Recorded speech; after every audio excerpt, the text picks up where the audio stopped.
As one of the biggest and most important banks in the world, today is a big day in the history of cryptocurrency. Reports say that Bank of America has begun taking XRP as collateral for loans. This change isn't just a small policy change.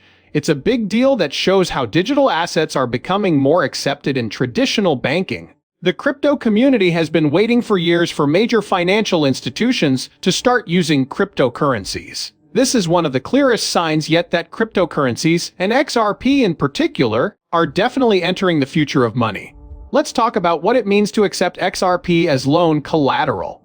In the past, banks required borrowers to put up goods as security for loans. In the past, these assets were real things like houses, cars, or stocks. Now that XRP is part of the list, Bank of America sees it not only as a way to store value, also as a real asset that can be used to back lending goods. This changes XRP from a speculative token to a financial tool that banks can trust. This move shows that people are becoming more confident in XRP's security, liquidity, and legal standing. Cryptocurrencies have a reputation for being unstable, but the fact that a big bank like Bank of America would accept XRP as security shows that the asset has come a long way. There is a good chance that other big banks will follow suit after this strong support.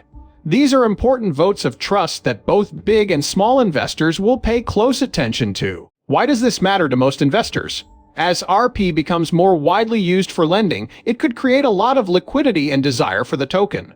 When XRP is used as collateral, holders can borrow money against it without having to sell it, which lowers the pressure to sell. Costs tend to stay stable because of this, and it may even make costs less volatile over time. Also, banks might start to put together new financial goods that are backed by XRP loans. XRP's uses are growing in ways that most buyers didn't expect. The crypto community as a whole is also affected in a deeper way. When banks join the crypto space in such a real way, it helps connect traditional finance with decentralized technology. This could speed up the use of blockchain solutions in daily banking, which would change how loans, payments, and other financial services work around the world. This new acceptance for loans fits nicely with XRP's role as a bridge currency in international trade. This could lead to a blockchain-powered financial network that is all linked. People who own XRP should pay close attention to this. Institutional acceptance usually comes before big changes in prices. As more banks do what Bank of America did, we can expect demand for XRP to rise in both the lending and payment areas. The new uses are likely to bring about new waves of buying pressure, which will drive up the price of XRP as demand grows and supply decreases. It's also important to know what the legal background is. Bank of America wouldn't take a chance by adding XRP to its loan goods without first making sure it was legal and following all the rules. This suggests that regulatory uncertainty about XRP may be easing, especially after recent changes in the law and Ripple's continued work to make it clear what kind of currency XRP is. If the rules are made clearer, it will encourage other banks and financial companies to look into integrating in the same way. XRP's institutional presence is growing. We also need to think about how this change fits into the bigger picture of the economy.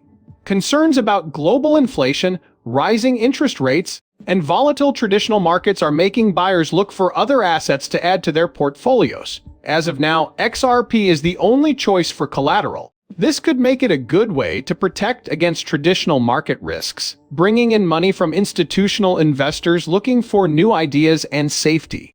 What does this really mean for people who hold XRP? Accepting loan security means that holders can get cash without selling their tokens, which gives them more financial freedom. This could let users use loans backed by XRP to make investments, pay bills, or take advantage of other market opportunities without affecting their crypto positions. XRP is no longer just an investment, it's also a flexible way to manage money. In the long term, this has huge effects on Ripple Labs, the company that made XRP. Ripple's goal is to add digital assets to current financial systems, and this milestone fits with that goal. The fact that Bank of America accepted Ripple's technology and partnership shows that they work, which could lead to more relationships with banks around the world. This official approval from a government body is likely to speed up Ripple's current projects, including adding new ways to send money across borders and getting more people to use XRP in global markets. Technically, letting XRP be used as security might lead to better blockchain infrastructure and more seamless connections with regular banking systems.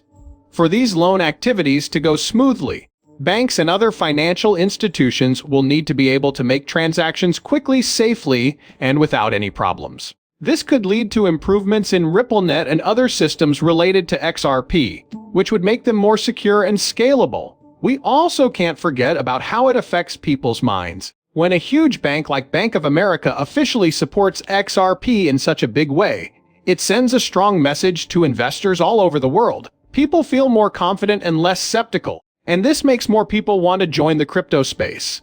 The story changes from a risky digital asset to a reliable financial tool, which is very important for wide use. Of course, there are risks and difficulties. People in the market need to think about how to handle this new security acceptance if the price of XRP changes. To limit their risk, banks will have to set reasonable collateral standards and risk management plans. Bank of America, on the other hand, has a lot of knowledge and resources. They are probably well equipped to handle these challenges. Adding XRP was a calculated and strategic move. So, we should also think about how this might affect the whole Bitcoin market. You know that XRP's acceptance could lead other assets to try to get the same treatment. This could lead to a lot of new ideas for how to use cryptocurrencies in banking services. It might make things more competitive so that digital assets are more and more linked to banking goods, which would change the future of finance. For buyers, the most important thing to remember is that Bank of America's acceptance of XRP as loan collateral is a big change. It really shows how legitimate and useful the currency is becoming. People who own XRP will now benefit because the market values its place in the traditional financial system more and more. On the whole, this is a huge step forward for XRP because it bridges the gap between crypto and traditional banking in a way that, well, not many assets have been able to do. This really shows how much trust there is in institutions, how far regulations have come, and how some useful financial innovations have come. As this connection grows and gets deeper over the next few months and years, XRP could completely change how people store, move, and use value all over the world. As the story develops, it's really important for buyers, investors, and fans to stay up to date and interested. The way money works in the future is changing, and XRP is clearly positioned to be a key part of this change. The news from Bank of America is not only breaking, it's also a warning sign for a new era in finance where digital assets are not only accepted, but really welcomed. If you thought this in-depth study was helpful, please like, subscribe, and let us know what you think in the comments section below. What does the change at Bank of America mean for you? Are you ready to use XRP's new cash value? As always, keep your eyes open and stay tuned for more news. The future of banking is happening right now.